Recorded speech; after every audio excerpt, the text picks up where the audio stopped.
The bug woman who couldn't face loss chose to submerge herself in beautiful flowers forever. The creature that eats time couldn't cope with aging, with mortality, so now time doesn't pass in its room.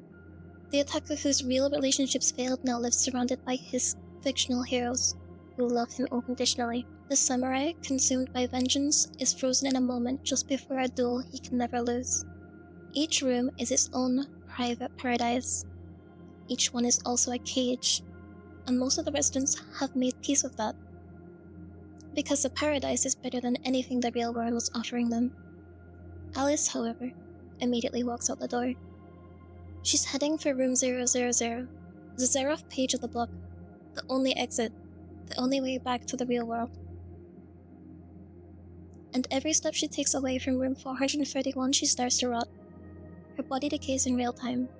Move far enough and she collapses and dies, and then wakes back up in room 431, starting again.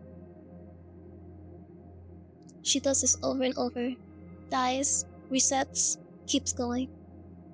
And the serpent watches this happen with increasing confusion, because nobody does this. Nobody has ever done this. You come to the manor, you find your room, you accept the wish, and you stay. That is how it works. That is how it has always worked.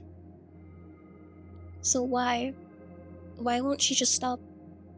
The answer to that question is the heart of the manga, and I'll get to it. But first, the journey itself matters, because the people Alice meets along the way are as important as the destination. Each guest she encounters represents a different version of the same choice. The decision to accept an artificial happiness rather than fight for a real one.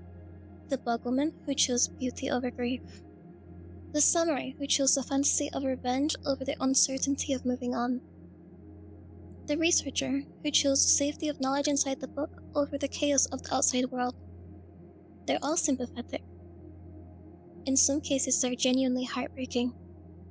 The manga never mocks them for choosing what they chose. It just holds the mirror up and asks, is this what happiness really is? Is a wish that costs you your freedom still a wish? Alice doesn't judge them either. She just keeps walking.